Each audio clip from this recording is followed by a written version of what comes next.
Salut tout le monde. Pour cette vidéo, je voulais parler un petit peu d'organisation. Pourquoi être capable de s'organiser, c'est évidemment la dimension la plus importante de toute forme de résistance et de toute forme de levier politique en fait.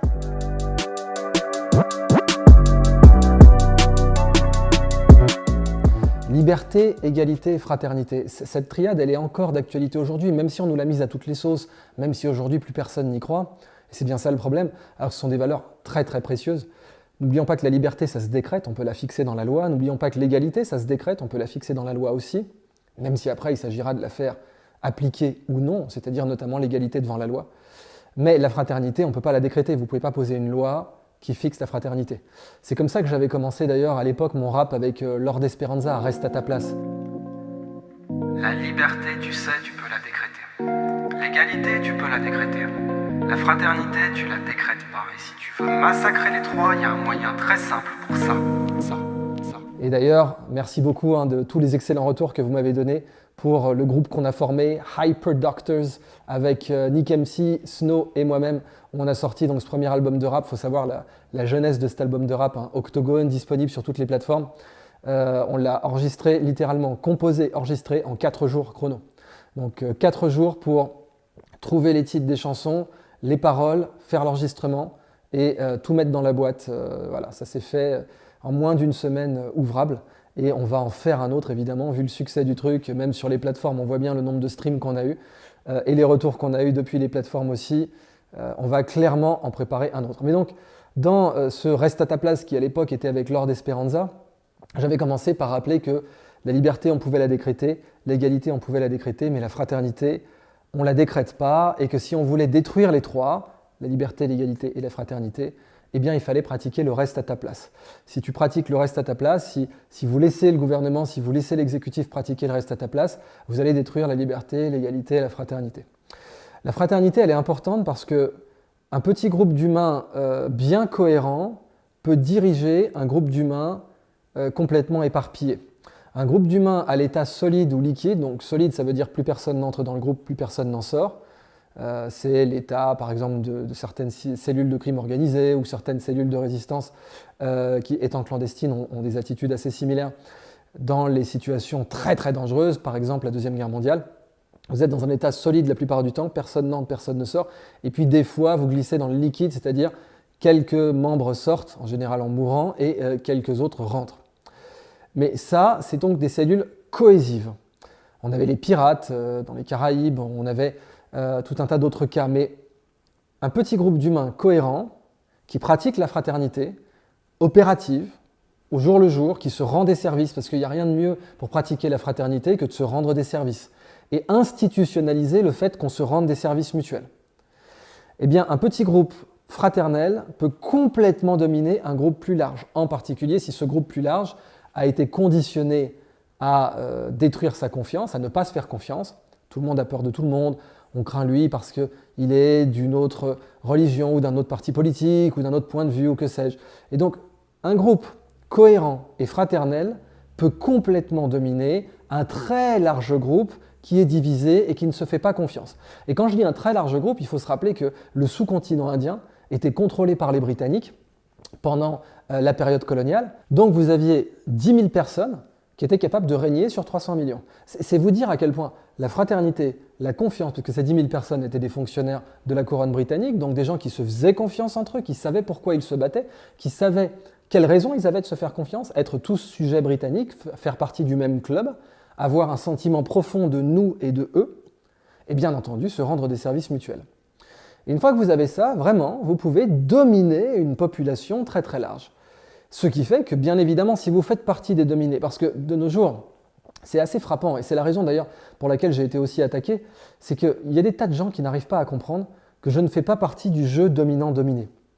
Dans la carrière, aujourd'hui, par exemple, un directeur de recherche au CNRS ou un président d'université comme Frédéric Dardel, ce fameux nécromancien de Paris-Descartes, impliqué jusqu'aux yeux dans l'affaire du charnier de Paris-Descartes, tous ces gens-là qui ne se lèvent le matin que pour leur carrière et qui ne pensent que pour leur carrière, dès qu'elles rencontrent quelqu'un dans leur vie, leur cerveau est conditionné à poser uniquement la question « Est-ce que je dois lui cirer les pompes ou est-ce que je dois l'écraser ?»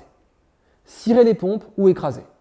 Un exemple parfait de cela, je vous en ai parlé dans la vidéo précédente, c'est Bruno Le Maire. Vraiment, pour l'avoir rencontré, j'ai vraiment vu ça. C'est un automate qui, parce qu'il a fait toute sa carrière via l'ENA, via les grands corps, etc., puis en étant d'abord dans le cabinet de Villepin, puis en trahissant complètement les idéaux de Villepin, bien évidemment, puisque seule sa carrière compte, et puis ensuite, après avoir dit que Emmanuel Macron avait un programme complètement vide et était le non-candidat, devenir le plus grand apôtre de la Macronie qui puisse exister, vous avez, et comme Manuel Valls aujourd'hui, après être passé de l'Espagne à revenir en France, être chroniqueur à la radio, et que là, pour le coup, tous nos joyeux journalistes indépendants n'y trouvent rien à redire, ce que je trouve moi-même tout à fait à gerber, parce que je suis indépendant. Et c'est ça le sujet. On est indépendant quand on arrête de voir le monde en dominant-dominé. Mais l'école vous forge à ne voir le monde qu'en dominant-dominé. Vous avez le prof, vous avez le proviseur, vous avez ensuite la structure de l'État, puisqu'évidemment l'instruction publique est là pour vous apprendre l'obéissance à l'État. Elle n'est pas là pour vous apprendre à être complètement indépendant. Elle n'est pas là pour vous apprendre à être comme Socrate. Et c'est bien pour ça qu'on n'a pas de cours de philosophie. On a des cours de l'histoire de la philosophie, mais on n'a pas de cours de philosophie. Pourquoi ? Parce que quand vous faites de la vraie philosophie comme Socrate, vous finissez condamné à mort dans la cité. Socrate, c'était la mouche du coche. Et cette mouche du coche qui venait perturber les gens sur les marchés, qui venait perturber l'ordre établi, elle a été condamnée à mort pour avoir corrompu la jeunesse et perturbé l'ordre établi justement. Donc vous ne pouvez certainement pas enseigner à des enfants de terminale comment perturber le système, comment se battre contre lui, comment l'interroger en permanence avec ironie socratique, avec insolence oblique ou frontale. Vous ne pouvez pas. Mais un des éléments par lequel vous pouvez vous libérer et libérer les gens que vous aimez, c'est de leur apprendre à détecter ces humains qui n'arrivent à voir les relations qu'en dominant-dominé, et ensuite faire en sorte que vous sortiez aussi de cette relation dominant-dominé, même si vous êtes salarié, même si vous êtes dans une hiérarchie, vous devez être capable de vous émanciper intellectuellement, en riant notamment, en disant bon, « c'est pas mes affaires ». Il y a un proverbe polonais, c'est je ne suis pas un singe et ce n'est pas mon cirque ». Voilà. Je ne suis pas un singe ou ce n'est pas mon singe et ce n'est pas mon cirque. Être capable de se détacher de la situation. Quand vous voyez tel subalterne ou tel supérieur qui va être en train de pratiquer une fellation japonaise à un autre supérieur au-dessus de lui, juste pour entrer dans ses bonnes grâces et pour pouvoir stimuler sa carrière. Et n'oubliez pas que quand je parle de fellation d'Extrême-Orient, il y a tout un tas de politiciens qui me viennent immédiatement à l'esprit, aussi pittoresque que ça puisse paraître. Et bien entendu, un ancien de Bercy et un actuel de Bercy pourraient peut-être se prêter à cette imagerie sublime et colorée. Eh bien, imaginez-vous comment vous pouvez sortir de ça, de cette relation dominant-dominé. Moi, j'ai été entouré toute ma vie, et mes ennemis sont comme ça. Mes ennemis, les gens qui m'attaquent, systématiquement, vous verrez des gens qui sont incapables de voir le monde autrement que dans une relation dominant-dominé. Ils en sont incapables. C'est quelque chose qu'ils n'arrivent même plus à désinstaller de leur cerveau. C'est devenu une seconde nature pour eux. Et donc, c'est bien entendu pour ça, quand ils me voyaient prendre la parole complètement librement et me foutent de ma carrière puisque je suis complètement indépendant, et que même si, évidemment, l'arrêt quasiment total des conférences publiques a pu mettre un coup aussi à mon modèle d'affaires, et le fait que je doive défendre les femmes peules, ça m'a coûté énormément d'argent, mais je l'ai fait tout de même, parce que j'y croyais, mais ils ne comprenaient pas cette indépendance. Et vous devez être capable d'être indépendant intellectuellement de la même façon. Revenons maintenant à l'importance de s'organiser et de pratiquer la fraternité. Je pense vraiment qu'aujourd'hui, il faudrait qu'on ait des réseaux sociaux libres. C'est quelque chose qui est devenu de plus en plus nécessaire.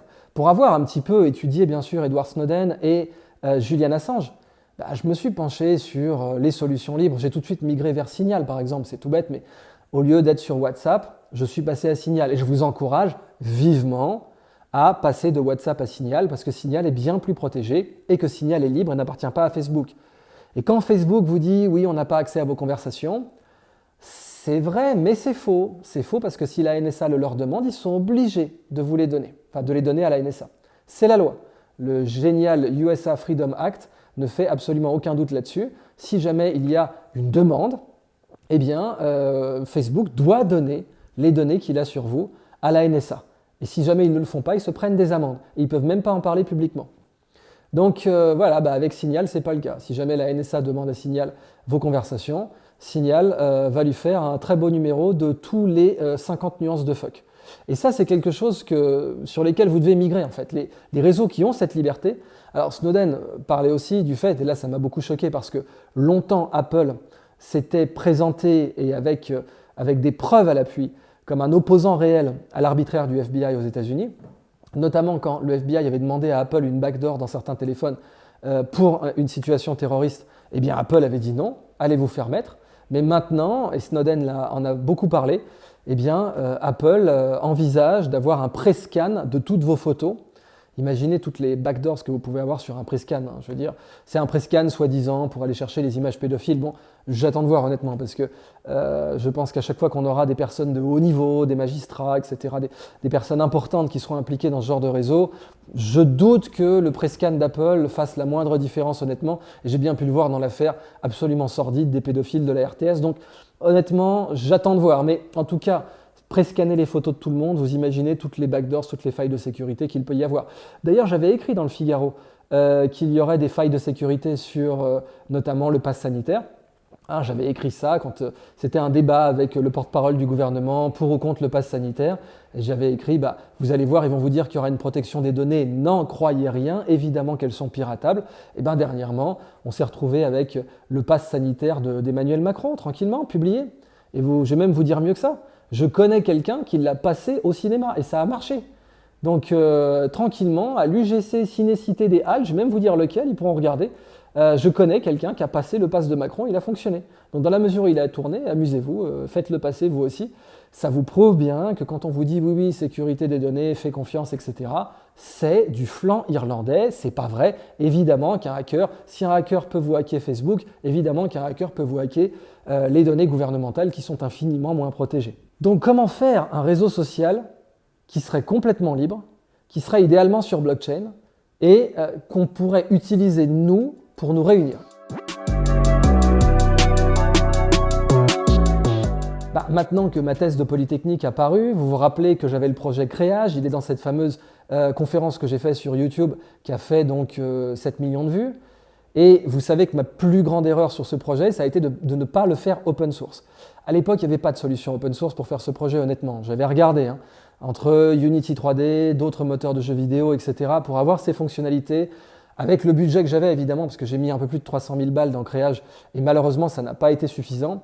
Alors de nos jours, et je l'ai vu notamment avec mes derniers travaux sur la conjecture de Syracuse. Alors, au passage, ça y est, la rentrée est là. Mes travaux sur la conjecture de Syracuse ont été publiés dans la revue à comité de lecture Mathematics. Il y a eu 5 reviewers tout de même, c'est beaucoup plus que la moyenne. En général, il y a 2 ou 3 reviewers. Là, pour des travaux de cette importance, il y en avait 5. Et vous avez donc ma preuve de la conjecture de Collatz qui est publiée dans Mathematics. Il faudra un certain temps évidemment avant que ça perce totalement auprès de la communauté, mais ça y est en tout cas, vous avez la preuve définitive qui est publiée dans Mathematics. Et j'en parle parce que en fait, à cette époque, j'avais eu besoin de figures qui étaient en dehors de mes compétences, des figures sous Blender, très complexes, avec une programmation que je savais réaliser mais pas en 3D. Et ces figures, en fait, pour les faire, j'avais payé des gens en Suisse à l'époque pour les faire. Et bon, les gens que j'avais payés, pas de bol, honnêtement, c'était des branleurs. Certains avaient un CV génial, mais c'était des branleurs. Et donc, malgré le fait que je les ai payés à l'époque 9000 balles par mois, ils avaient rien foutu, chimiquement pur, que dalle, j'avais pas été livré à la fin. Et donc, je me suis rendu compte que les gens qui m'ont aidé à faire cet article sur Syracuse, eux, en fait, ils l'ont fait gratos. Et mieux, mieux, de toute façon, on ne peut pas faire difficilement pire que rien, mais mieux, fondamentalement, que les Suisses que j'avais payés 9000 balles. Donc, c'est là que je me suis rendu compte, et je le savais, mais c'est toujours, il y a le côté fair deal, quoi, être équitable, dire, quelqu'un il bosse, tu le payes. Mais là, les gens m'ont dit, nous, on veut juste être co-auteur de ton article, donc une fois qu'on se met d'accord sur qui fait quoi et pourquoi, nous, on est bon en Blender, on va te le faire. Et en plus, ils étaient mathématiciens par ailleurs, donc ils m'ont fait vraiment du très bon taf. Et c'est là que je me suis dit, mais en fait, j'aurais pu peut-être réaliser il y a 5 ans, de toute façon, avec des scies, on met Paris en bouteille, c'est pas la peine, on ne vit ni de regrets ni de remords. Mais j'aurais peut-être pu faire Créage avec le Blender Game Engine à l'époque, qui n'existe plus malheureusement, mais qui est open source. Et le Blender Gaming Engine plus un navigateur open source, je pense Chromium typiquement, aurait pu réaliser Créage. Ça aurait été un exécutable qu'on lance dans le PC, soit sur les App Store, soit un exécutable téléchargeable séparément, et en fait ça se serait présenté comme un navigateur. Et ce navigateur aurait eu une branche réseau social et toutes les fonctionnalités de Créage, c'est-à-dire la capacité à regrouper des onglets, à les forker, à les partager, à les croiser. Aujourd'hui, on pourrait faire ça aussi. Alors moi, j'ai plus le budget, clairement, parce qu'évidemment, la grande époque où je vendais 14 conférences par mois, elle est terminée. Mais il y aurait moyen de faire ça avec le Godot Game Engine. Donc Godot, c'est un moteur de jeux vidéo qui est entièrement open source. Il est développé, je crois, en Argentine. Alors, il est loin d'être aussi performant qu'Unity, mais il est libre et open source. Et avec Godot et un navigateur, alors soit ce serait Chromium, soit ce serait Brave. Je vais vous reparler de Brave parce que Brave, c'est vraiment, selon moi, le meilleur navigateur grand public aujourd'hui. Cette vidéo n'est évidemment pas sponsorisée, c'est le navigateur que j'utilise moi en tout cas.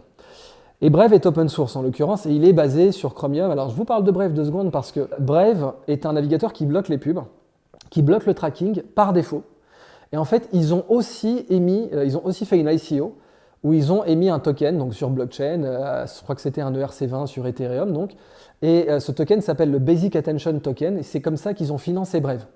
Donc qu'est-ce qu'ils ont fait en fait en 2017, si ma mémoire est bonne, ou 2016, ils ont levé quelque chose comme 35 millions en 17 secondes. Alors les gars, ils avaient un white paper magnifique. Quand on doit enseigner les bonnes ICO de cette époque-là, Brave fait partie des études de cas qu'on enseigne. C'était le fondateur un des cofondateurs de Firefox. Il y avait un des gars qui avait inventé JavaScript. Donc tout de même, c'était une équipe sérieuse. Et Brave donc empêche les sites de vous traquer. Et ensuite, si vous voulez autoriser les pubs parce qu'il y a un contenu que vous aimez bien et vous voulez le rémunérer, parce que vous avez compris que rien n'est gratuit dans cette vie et que s'il y a un mec qui a pris le risque de faire un contenu de qualité pour vous, de vous informer, eh bien, il mérite d'avoir un revenu publicitaire, dans Brave, vous pouvez activer la pub et là, vous êtes rémunéré par un Basic Attention Token. C'est l'économie de l'attention, comme j'en parle dans mes confs en fait. C'est-à-dire que ce BAT, Basic Attention Token, il rémunère votre attention. Et il vaut de l'argent aujourd'hui, donc quand Brave a commencé, je crois que la market cap, donc tous les jetons disponibles de Basic Attention Token devaient valoir pour 80 millions, ce qui est déjà énorme. Et aujourd'hui, ils valent 900 millions. Donc le truc, évidemment, avec les cryptos, on sait bien, il y a des bulles colossales, etc. Donc ce n'est pas forcément la valeur intrinsèque, mais en tout cas, ce projet a bien marché.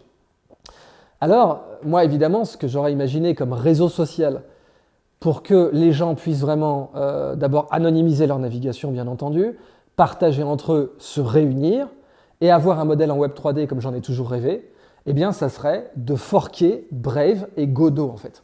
Donc mon modèle de créage 2.0, tel que maintenant je l'envisagerais en 100% open source, ça serait de mettre Brave et Godot ensemble. C'est-à-dire qu'on exécuterait Godot, donc un moteur de jeu, ça veut dire que techniquement on exécuterait un jeu vidéo, mais ce jeu vidéo serait un navigateur.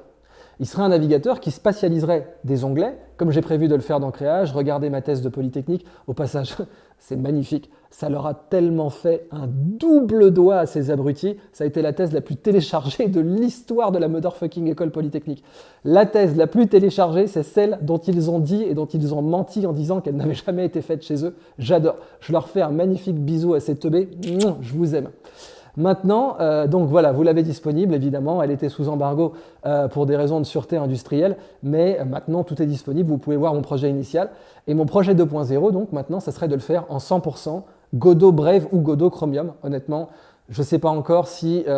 Brave est de loin mon navigateur préféré, mais je ne sais pas si en termes de facilité et de légèreté d'utilisation, Chromium ne serait pas meilleur.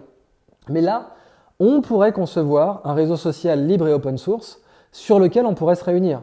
Parce que vous voyez bien que le problème fondamental, c'est que quand on a le cas de Twitter, par exemple, qui est merveilleux, parce que vous avez Twitter qui a quand même censuré Donald Trump et qui a laissé le compte des talibans, les gars. Et je veux dire, même le Washington Post a dit, les gars, arrêtez, on va se faire griller, quoi. Ça va devenir un peu trop évident qu'on prend parti. Donc on a Trump qui, évidemment, alors d'un point de vue politique, il avait été remarquable dans ce sens-là parce qu'il interagissait directement avec ses électeurs. Et ça, c'est quelque chose que tout un tas, évidemment, d'intermédiaires n'avaient pas aimé. Vous savez, c'est comme dans la mafia. Si vous décidez de cut the middleman, de couper l'intermédiaire, il va prendre sa batte cloutée, il va vous péter votre pare-brise. Eh bien, les intermédiaires médiatiques qui aimaient contrôler la narration en matière de politique, ils n'étaient pas tellement contents qu'il y ait certains candidats qui interagissent directement avec leur communauté. Ils l'ont fait savoir. Certains d'ailleurs des GAFAM ont acheté des médias. On sait par exemple que Amazon possède le Washington Post, donc ne croyez pas une seule seconde que le Washington Post est indépendant. Il faut arrêter les bêtises. N'oubliez pas d'ailleurs qu'un média n'a que deux types de publications, celle qui construit sa crédibilité et celle qui la consomme. Donc un média, il a un capital d'influence et c'est bien pour ça qu'il va intéresser des gens comme le groupe Altis, donc Drahi en l'occurrence, mais d'autres milliardaires, parce qu'un média représente un capital d'influence. Et ce capital d'influence, il se construit en faisant des articles sérieux. Et c'est bien évidemment pour ça qu'il y a une majorité de journalistes sérieux dans les médias. Oui, il y en a. Simplement, dès qu'ils vont vouloir s'attaquer au sujet qui fâche, Bon, typiquement, les longues affaires de pédophilie multirécidiviste à la RTS, eh bien là, évidemment, vous allez voir que les journalistes vont devenir autistes, Alzheimer, ou en tout cas oublier leur métier, oublier la charte de Munich, et aller décider de rapporter sur je ne sais quelle affaire de plagiat à l'université de Neuchâtel, par exemple. Donc, fondamentalement, cette idée d'un capital de confiance, d'influence qui peut être vendu à quelqu'un, fait que vous devez construire des articles sérieux et de temps en temps faire des articles complètement bullshit, du genre l'ivermectine est un vermifuge pour les chevaux, ou du genre un type l'hydroxychloroquine est un poison, j'en veux pour preuve qu'un mec en buvant du désinfectant pour aquarium s'est intoxiqué, tourné en boucle pendant 3 mois cette affaire. Donc ça, c'est consommer sa réputation, consommer son influence, consommer sa crédibilité, et les autres publications, c'est bien entendu créer sa crédibilité. Et je le vois d'autant plus que avoir étudié le cas AMC m'a énormément appris sur comment les hedge funds, par exemple, donc les fonds spéculatifs, pouvaient complètement altérer la narrative.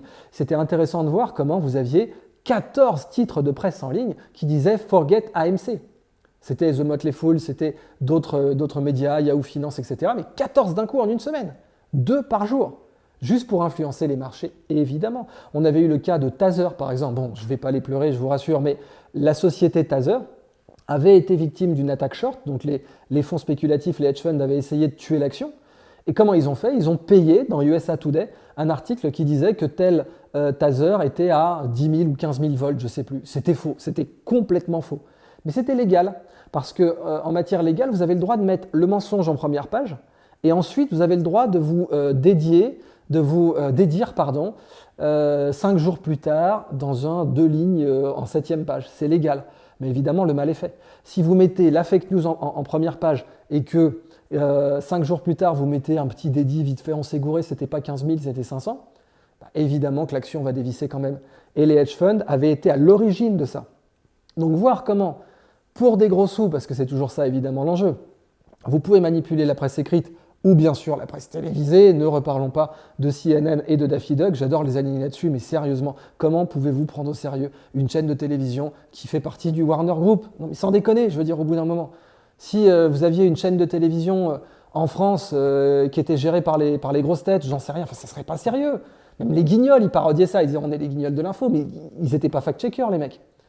Donc, dans les médias, évidemment qu'il nous faut des médias indépendants et citoyens, surtout parce qu'en démocratie, le pouvoir médiatique domine les autres. En démocratie, vous savez très bien, il y a 5 pouvoirs. Le médiatique, le monétaire, l'exécutif, le législatif et le judiciaire. Et je les donne évidemment dans l'ordre. Alors en réalité, le monétaire est le plus puissant, puisqu'il peut acheter le médiatique. Bon, c'est assez facile quand vous êtes une banque ou un grand groupe d'acheter un média, puisqu'évidemment les médias sont chroniquement endettés, chroniquement à 2 doigts de la faillite, donc chroniquement en train de supplier un acheteur de prendre leur contrôle. Et ensuite, vous avez le pouvoir exécutif, et dans la Ve République, le pouvoir exécutif explose les 2 autres. Hein. D'abord parce qu'avec le quinquennat, évidemment, le pouvoir législatif est aux ordres de l'exécutif dans le sens où ça n'arrive pas d'avoir une cohabitation, c'est fini tout ça. Et quand bien même il y aura une cohabitation, le président peut dissoudre l'Assemblée, et quand bien même dissoudre l'Assemblée, ça ne serait pas suffisant, il y a le 49.3. Donc croire que le législatif existe encore en France, c'est juste vivre dans un rêve.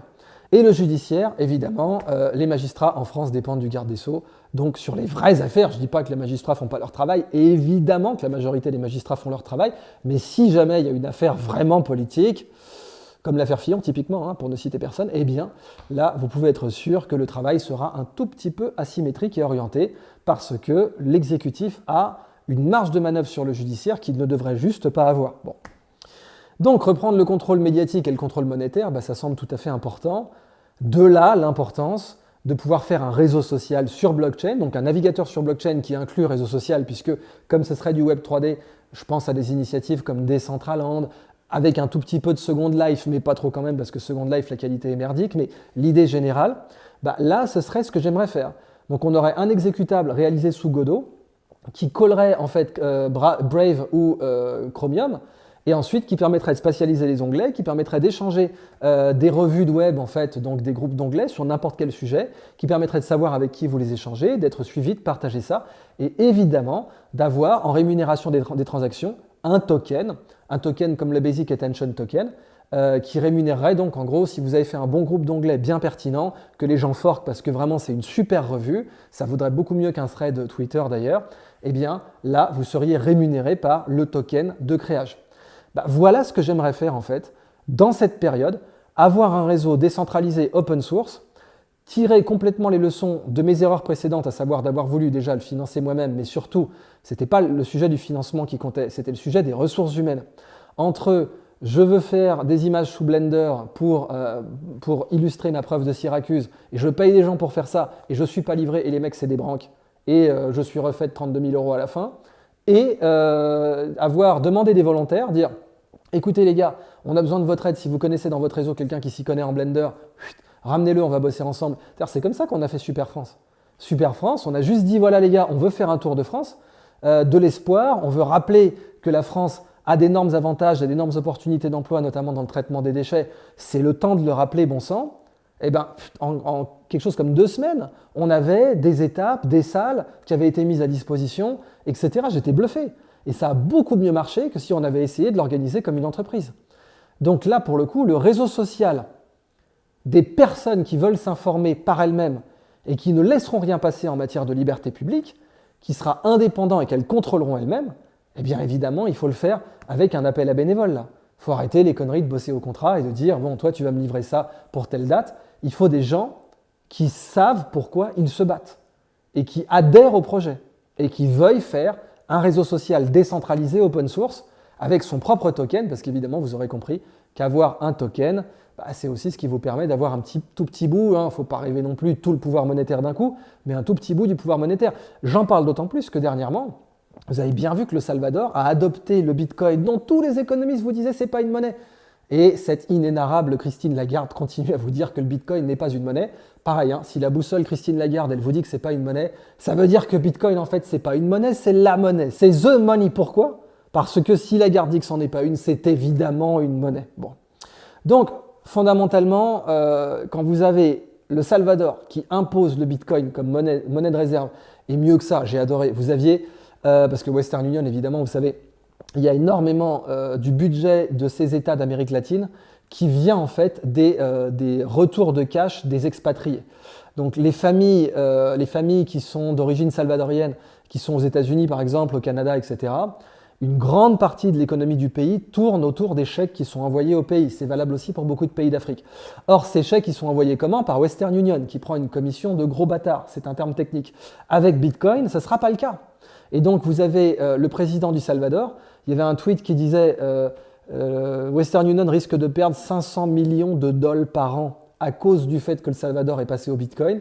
Et vous avez Nayib Bukele, donc le président du Salvador, qui a tweeté un petit smiley qui pleure, en mode « Mon Dieu, on va pleurer pour ces mecs de Western Union qui se font du pognon sur notre dos ». Donc oui, Bitcoin, c'était quand même un début de souveraineté monétaire et un début de récupération lente du pouvoir monétaire. Vous savez, moi je suis maximaliste, donc je continue. Maximaliste nuancé. J'ai été, grâce notamment à mon monteur YouTube Dimitri, que je salue, un petit peu quand même converti et je continue à regarder XRP avec une certaine curiosité. Attention, c'est pas du tout un conseil d'en acheter, mais je regarde. Mais bon, moi, d'un point de vue, il y a 2 Idriss Aberkan sur les questions de crypto-monnaie. Il y a celui en géopolitique qui vous dira que vraiment je veux être un pur, il faut une monnaie qui n'ait jamais été préminée, qui soit totalement décentralisée. Et là, il n'y a que Bitcoin qui fait vraiment, qui respecte ça. Et puis, il y a le Idriss pragmatique en matière économique et qui sait très bien que en fait, c'est devenu un écosystème. Dans un écosystème, vous avez des bonnes et des mauvaises entreprises. C'est comme la bulle Internet. Quand la bulle Internet a pété en 2001, les très bonnes entreprises en sont sorties multipliées par 10, typiquement Amazon et Google, et les projets foireux sont sortis morts. Et typiquement, les crypto-monnaies, c'est comme ça aussi. Quand il y a des crises, quand il y a des effondrements, les très bons projets ressortent et explosent la baraque, même s'ils s'en prennent une quand même. Ça ne veut pas dire que quand il y a une crise sur les cryptos, il n'y a pas des altcoins qui se prennent la baffe du siècle. Mais eux en ressortiront plus forts et les autres crèveront. Et en fait, on n'a pas trouvé d'autres moyens en économie de purifier le système, surtout quand on a plein d'escrocs, quand on a plein de projets foireux qui sortent tous les jours. Donc, en matière de là à vous dire en fait que le Bitcoin, les tokens vont récupérer le pouvoir monétaire, c'est déjà un peu le cas. On voit vraiment que Bitcoin est parvenu à libérer des pays d'une certaine emprise monétaire qui était celle de Western Union, mais qui était aussi évidemment celle de l'hégémonie du dollar. Le fait d'avoir une planche à billets illimitée, on l'a vu avec la guerre d'Afghanistan. Je veux dire, n'oubliez pas qu'il a fallu littéralement plusieurs milliers de milliards de dollars pour remplacer les talibans par les talibans. Si vous appelez ça une victoire militaire, comme certains journalistes ont essayé de le dire, c'est pas si grave, tout va bien, etc. D'accord. 2 000 milliards, certains disent 3 000 milliards. Vous imaginez ce qu'on fait avec 3 000 milliards? Il y a Hyperloop partout aux États-Unis. Vous avez les études gratuites aux États-Unis. Tous les étudiants, ça y est, c'est terminé, les impôts de leurs parents payent leurs études. Et l'État n'est pas surendetté, j'ai oublié de rappeler ce petit détail. 700 000 $ par an, le budget du Pentagone. La guerre d'Afghanistan a commencé en 2001. Donc 2001-2021, vous avez 700 000 fois 20 de budget de défense. Avec ce budget-là, imaginez ce que vous pouvez faire juste. Alors, on ne demande pas de prendre tout le budget, je ne dis pas que les Américains doivent cesser d'avoir un Pentagone, je ne dis pas qu'ils doivent cesser d'avoir une défense. Bon, pour l'instant, c'est plus une attaque qu'une défense, mais comme vous le savez, il n'y a pas de ministère de l'attaque dans l'histoire, il n'y a que des ministères de la défense. Mais même, je ne dis pas qu'ils doivent cesser d'avoir une défense, évidemment que non. Même d'un point de vue, vous savez, géopolitique, si on veut être rationnel, on se dit oui, la présence américaine avait, je parle au passé, un effet d'équilibrage dans certains conflits, avait. Et puis bon, même s'ils divisaient, ne serait-ce que leur budget, même pas par 2, allez, on va dire, ils le divisent par 1,5. Bon, bah, imaginez le cash qui pourrait être libéré pour avoir du dessalement de l'eau de mer à bas coût, pour avoir de la permaculture à tous les étages, pour avoir du biofuel, pour avoir des avancées majeures dans la fusion nucléaire. Imaginez ce qui peut être fait. Mais évidemment que ce n'était pas le but, et ça dévalue le dollar fondamentalement, puisque ça oblige à faire tourner la planche à billets comme un gros malade pour financer ces guerres qui ne servent à rien, sauf, j'en parlerai dans une autre vidéo, comme être le plus gros détournement d'argent public de l'histoire du monde. Parce que quand vous êtes parvenu à détourner 2000 milliards plusieurs fois et à les faire passer de la dette publique à des contractants privés avec un résultat qui est zéro, je veux dire, vous auriez fait des avions en pâte d'amande, le résultat était le même, c'est ça qui est énorme.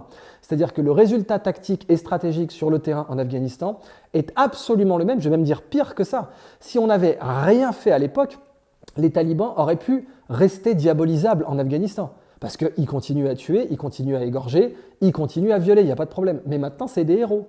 C'est des héros parce qu'ils ont botté le cul des Américains. Donc non seulement ces 2000 milliards n'ont servi à rien, mais en plus, ça a fait de ces mecs des héros. Donc vraiment, on serait resté les orteils en éventail à rien foutre, et les talibans auraient pu sauter, ou auraient plus eu de chances de sauter que si on n'avait rien fait. Donc c'est un magnifique détournement d'argent public à très très grande échelle, et vous n'avez aucune inculpation. J'ai pas vu un juge aux États-Unis qui a dit bon allez, on va commencer à enquêter sur qu'est-ce que vous avez fait du fric et quels objectifs stratégiques vous aviez, comment on a pu justifier tel budget et comment avec ce budget virtuellement illimité qu'on vous a donné, vous en êtes arrivé à un résultat pire que si vous n'aviez absolument, littéralement rien fait. Sauf bien entendu pour les contractants militaires qui eux s'en sont foutus plein les fouilles et qui, j'insiste encore, ne sont toujours pas sous enquête, toujours pas mis en examen et encore moins bien évidemment foutus en prison. Donc, pour conclure cette vidéo, eh bien, organisons-nous. Il faut qu'on crée un réseau d'entraide, on le voit bien aussi sur l'aspect juridique, on le voit sur l'aspect psychologique, parce qu'on cherche vraiment à nous rendre fous. Maintenant, il n'y a plus de doute possible pour moi. Un réseau d'entraide, intellectuel, psychologique, mercatique aussi, c'est-à-dire comment on peut se rendre des entraides, notamment, je sais pas moi, en vente directe de produits agricoles, des choses comme ça, enfin, des services, tous les gens qui ont perdu leur travail. Et il y a des gens de ma famille qui ont perdu leur taf, évidemment à cause de la politique actuelle. Donc moi évidemment j'ai jamais eu de fiche de paye de ma vie, j'ai dû avoir des fiches de paye que 2 fois dans ma vie. C'est une des raisons pour lesquelles ces relations dominant-dominé me passent au-dessus de la tête, mais ça ne veut pas dire que vous ne pouvez pas vous émanciper des relations dominant-dominé si vous êtes salarié, bien sûr que vous pouvez. Mais fondamentalement cette notion de rendre des services, etc. et d'arriver à l'indépendance financière, parce que c'est ça l'important, vous savez il y avait ce mouvement des FIRE, c'était Financial Independence, Retire Early, donc indépendance financière et prends ta retraite tôt. Eh bien, ce mouvement des FIRE, en fait, une de ses premières vertus, c'était d'encourager les gens à comprendre comment atteindre l'indépendance financière. Parce que si vous attendez que ce soit votre conseiller financier de la banque postale qui vous aide, croyez-moi, malgré tout le respect que j'ai pour cette très joyeuse banque, ça va juste pas marcher en fait. Pourquoi ? Parce que ce monde actuel échappe au modèle bancaire complètement. On le voit aujourd'hui, c'est la raison pour laquelle Binance cartonne aujourd'hui. C'est que les banques traditionnelles n'ont juste pas pigé la situation. Et ce qui me frappe encore plus, c'est qu'aux États-Unis, les banques traditionnelles qui ont commis des fraudes, hein, vous prenez la Wells Fargo par exemple, ils ont commis des fraudes. La Wells Fargo, ils sont tombés dans un scandale. Ils ne sont pas tombés puisqu'ils existent encore, mais ils ont eu un scandale majeur où ils ont ouvert jusqu'à 17 comptes. 17 comptes pour des clients, il y avait des frais d'usage de compte et tout. Et ces 17 comptes coûtaient, je ne sais pas, jusqu'à 50 balles par mois dans certains cas. Et les clients n'étaient même pas au courant qu'ils les avaient, quoi. Donc la Wells Fargo, ils se sont pris ça comme scandale. Il y a eu JP Morgan qui s'est pris un scandale où ils ont manipulé le cours de l'argent, mais salement. Et ils ont payé une petite amende en mode « vas-y, donne ta main là, allez, n'y reviens plus ». Alors que les mecs, ils avaient détourné des milliards, sans parler du Libor, bien entendu. Les exchange rates et puis les taux en cours, évidemment, avaient été manipulés très salement au Libor. Et là, il n'y a eu aucune condamnation majeure, alors que là, c'est des centaines de milliards qui ont été fraudés dans ça. Donc, ces banques qui ont fraudé et qui vous disent, en gros, aux États-Unis, imaginez, je sais pas, un jeune étudiant qui arrive et qui dit « J'aimerais acheter du Bitcoin. » Non, malheureux, t'es fou, c'est super dangereux. J'aimerais m'endetter sur 25 ans pour faire Harvard. Vas-y, signe-la. Vous voyez cette notion de « on vous protège », mais en fait, on ne vous protège pas du tout. C'est-à-dire que vous mettre 300 000 balles de dette pour faire une université qui ne vous garantit plus du tout un emploi dans les années 2020, et aujourd'hui, il y a des mecs d'Harvard au chômage, il y a des mecs de Stanford au chômage, et cerise sur le gâteau, Jack Ma, Elon Musk et les Google Boys, enfin maintenant Sundar Pichai, disent en fait nous on ne s'occupe pas des diplômes quand on recrute, et c'est vrai, regardez les fiches de poste qu'ils font, vous verrez qu'ils ne s'occupent même plus des diplômes. Qu'est-ce que ça vaut de s'endetter de 300 000 balles alors qu'un mec qui aurait pris cet argent, qui aurait même levé disons 150 000 balles de dette pour faire ses propres études ou bien créer sa boîte, être autodidacte, commencer un projet, eh ben, il serait plus employable, même en cas de pépin, si son projet a foiré. C'est-à-dire que pour lui, l'employabilité, ce ne serait pas le plan A, comme un mec qui sort d'Harvard avec 300 000 balles de dette, ça serait le plan B, et ce plan B aurait plus de chances de succès que le plan A du mec qui a 300 000 balles de dette. Réfléchissez à ça 2 secondes, en termes de sérieux financier et en termes de conseils financiers adaptés à un jeune qui débute. Genre, soit tu prends ta dette, tu n'arriveras jamais à la rembourser, tu auras ton diplôme d'Harvard, mais vraiment aujourd'hui c'est surcoté, j'insiste, sauf si tu veux devenir prof d'université, mais même eux se sont fait jarter en masse aux États-Unis, en particulier pendant la crise. Pourquoi ils se font jarter en masse au passage? Parce que maintenant c'est du téléenseignement. Alors qui a besoin d'autant de profs physiques à Harvard pour du téléenseignement? Et puis autre problème en termes de finances pour Harvard, qui va payer 40 000 $ par an pour faire du téléenseignement? Donc dans tous les cas ils vont devoir virer des profs et ils ont déjà commencé à le faire. Donc là, vous voyez une banque qui vous aurait dit « Vas-y, prends ton crédit étudiant à 300 000 balles et tu auras un job à la fin », et vous aurait donné un conseil financier bien pire que « Vas-y, achète du Bitcoin pour 150 000 balles ». Ouf, personne ne va acheter du Bitcoin pour 150 000 balles avec un crédit étudiant. Mais même si quelqu'un avait eu les coronesses de le faire, vous savez très bien qu'il serait multimillionnaire aujourd'hui, puisqu'à une époque, le Bitcoin valait de quoi acheter une pizza. Même pas, il fallait genre 17 Bitcoins pour acheter 2 pizzas. Donc, partagez les informations financières, et c'est ce qu'on voit déjà sur Reddit. Donc c'est bien pour ça que cette idée de réseau social m'est vraiment revenue en force quand je suivais l'affaire AMC et quand je regardais un peu comment des gens organisés sur un réseau pouvaient s'informer mutuellement sur du très très haut niveau en finance, comme le Payment for Order Flow, comme des objets financiers, des sujets financiers qui sont très techniques et qui ne sont même pas enseignés en master de finance. Aujourd'hui, les masters de finance dans les écoles de commerce ne vous enseignent pas, par exemple, comment on peut manipuler le carnet d'ordre d'un titre financier pour faire baisser son cours en utilisant le Payment for Order Flow. C'est un truc, vous n'aurez pas un cours là-dessus. Reddit peut vous l'enseigner, parce que c'est des gens qui ont du skin in the game et qui détiennent les actions GameStop ou AMC et qui savent que le cours est manipulé en ce moment à cause du Payment for Order Flow, notamment avec Robinhood. Je n'entre pas dans les détails, ce n'est pas le sujet de cette vidéo. Mais le sujet de cette vidéo sur lequel je conclus maintenant, c'est qu'il faut s'organiser et qu'il faut cesser d'utiliser les infrastructures des gens qui jouent contre nous. Il faut cesser d'utiliser Facebook. Moi, je l'utilise parce que j'en ai besoin pour les affaires, mais je veux pouvoir en sortir le plus rapidement possible. Et pour ça, nous devons mettre en place notre propre réseau social libre et open source. Donc, j'ai 300 000 abonnés sur ma chaîne bientôt. Merci de m'avoir donné aussi 100 000 abonnés sur Twitter. Ma chaîne, bon, je sens bien que si je commence à déranger et que si, encore une fois, Spoutnik a dû virer ma vidéo et que la chaîne de Fabrice a littéralement sauté, peut-être qu'il faudra moi aussi que je prépare des plans B. Mais pour l'instant, parmi les 300 000 personnes qui me suivent, eh bien, soit vous savez programmer et vous savez forker par exemple Chromium ou Brave. Contactez-moi. Si vous ne savez pas, vous avez peut-être quelqu'un dans votre communauté qui sait. Donc dites-lui de me contacter. Faites tourner le message, dites que je cherche des gens pour créer un réseau libre et open source. Des gens qui puissent donc programmer, soit intervenir sur Brave, soit intervenir sur Chromium, soit aussi programmer en Godot. Donc il me faut des gens qui soient compétents dans ces 2 domaines, soit Brave ou Chromium, soit Godot.